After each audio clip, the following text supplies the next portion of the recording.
today's video we will explore the concept of Dharma. You also find it as Dhamma, especially in the Buddhist tradition, but from the Hindu tradition or from the yoga side, you will see it more as Dharma. Now, Dharma is a key word, a key concept used in Eastern philosophy, in Eastern religion, Eastern spirituality. It's classically a very difficult word to translate because it carries different meanings and it depends on the context as well. For example, classically translations of Dharma would be as law or as nature, as teachings, a body of teachings. For example, especially in Buddhism, they will say Dharma as the teachings of the Buddha. You also might see it translated as morality, so related to moral conduct, way of living. And in more modern ways, you might see people speaking of Dharma as if it's something related to your destiny or to your personal objective, let's say, in life. This last point is important because the way the Dharma is understood in the past, it's a little bit different than the way you see a lot of people talking nowadays of Dharma. It doesn't mean it's right or wrong, but it's interesting to know how different it has become. Because I think that's reflected also on how we live in the modern world compared to before. So as mentioned in the translations, Dharma has this connotation, especially in the old days, with social structure. The concept in the old days, the dharmic concept in the old days, is more that different people have different roles in society. So normally there was a dharma of age, so for example ways of behavior according to your time of life. There was the dharma of the caste system, especially in India, so that idea that you follow the dharma of your family, such as the profession of your family and the social position of your family and the religious context, so you uphold the dharma of your ancestors. And there was this view of dharma also as a code of conduct, as moral code. There was an expectation that humans should behave in a certain way that could also be dependent on society, place, but there was this view that morality was in nature. So that's another discussion, let's say philosophical discussion on morality and ethics. There has always been a kind of a battle between people that think that morality is something that is a creation of humans. So it's very dependent on culture, depends on historical context, but it's something basically that is not really a priori existence aspect of the world, of the universe. So that means the world is not moral. We as humans create morality. We say this is good, this is bad, but it's not naturally, let's say, or inherently good or bad. It's something we convince ourselves to be good or bad depending on a variety of reasons. But if you look into certain ancient traditions, especially the Eastern ones, normally they will understand that there is a rhythm, there is a balance in the world, which is the karmic balance. And on that sense, morality is part of the fabric of the universe. So there is actually a good and bad in the universe, in existence.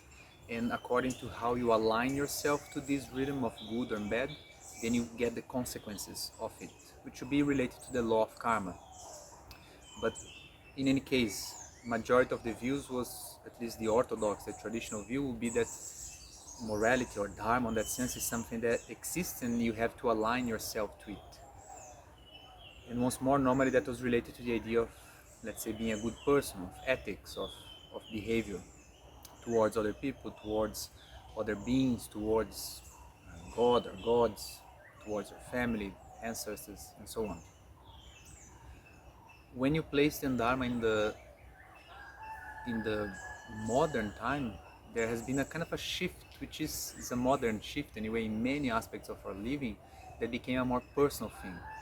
So there's this idea of each person having a different dharma, like similar to the Western acorn theory, that everyone has a seed of a individual seed, which is also related to the idea of a soul, and that you have kind of an objective or or a destiny, which maybe sometimes people say it was predestined, it was chosen before you were born. But overall, would be this idea that you have to find your reason to live, let's say, and that's kind of hidden in your heart. You just need to find the right people in the right place so that that destiny can unfold. But this very individual placement of Dharma. The Dharma is an individual destiny, an individual expectation, an individual possibility. So Dharma became very individual in a modern context. Another important way of seeing Dharma might be actually related to the Buddhist tradition, because the way that the Buddha used the word Dharma is related in one way to the teachings. So the teachings of the Buddha, the way he understood life and the meaning of life. But also Dharma is something that you can see, and again that's related to that rhythm or that the fabric of existence. That, for example, in Buddhism, we could say that the Dharma is to see the characteristics of nature, which would be the transitoriness, the changing nature of phenomena of existence, would be the tendency to be unsatisfied. So all different beings have a tendency to become unsatisfied because of the changeable nature of the world. So we cannot hold on to what we perceive as good for us. It's always kind of shifting and breaking apart. And according to the Buddha, the idea of non-self, that there is no substance, like ultimate substance that forms you. What you see as yourself is a collection of different pieces, and there's no single piece which is the ultimate, it's the substance, it's the you inside you. So that, for example, would be the Dharma for the Buddha, would be to see reality. But the Buddha also spoke about social conduct and morality, which is related to this idea of aligning yourself to the proper way of living that is more aligned to reality. For example, in Buddhism would be the idea of behaving or taking action in ways that are less selfish, so that it aligns with that understanding of the unsatisfactory nature of existence, the lack of substance of being a solid self. So the behavior in terms of society, in terms of relationships, should align with those characteristics of nature. So Dhamma here is both seeing reality, seeing what really reality is about, and then behaving according to that. To wrap it up on this discussion on Dharma, the important feature I like to uphold is that might be interesting to maybe leave a little bit of the idea of Dharma of being this more modern thing, of being a self institution or something that you have to build or find, and it's hidden, it's out there in the world, which can create a lot of anxiety. And if you don't really find yourself, or you don't really find what you want to do, or things that you think you should do or you think should be yourself, and it might be just an illusion or a mirage. And it can be interesting to think of Dharma more in the collective sense, like to make this return of Dharma, instead of being individual destiny, to be collective destiny. So then the question changes.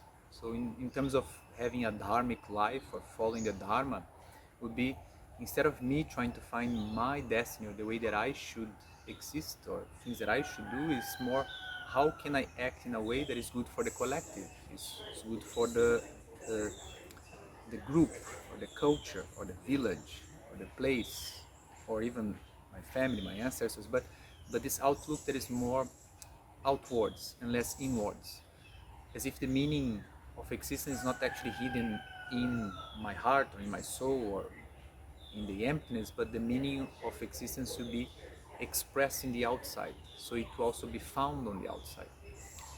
That would be, on my understanding, how people used to perceive this concept of rhythm and Dharma, and the rhythm of life was more in how you align yourself with the rhythm of everything else, instead of you being the different one and then having to find yourself as opposed to other things. This following of the Dharma doesn't necessarily need to be connected with a religion. It doesn't imply that you need to be a Hindu or a Buddhist to follow the Dharma. Those are things that are present in life. We all have an innate tendency to look for the good, or for example, even some Western philosophical traditions, the concept that there is a good, there is a truth, and there is the beauty in the world. So these three things kind of underlie existence of humans. We look for the good, we look for beauty, and we look for the truth. So maybe they're actually things that exist in themselves. They're not just creation of us. It's more that we have to align our existence, our minds, in order to experience more of this.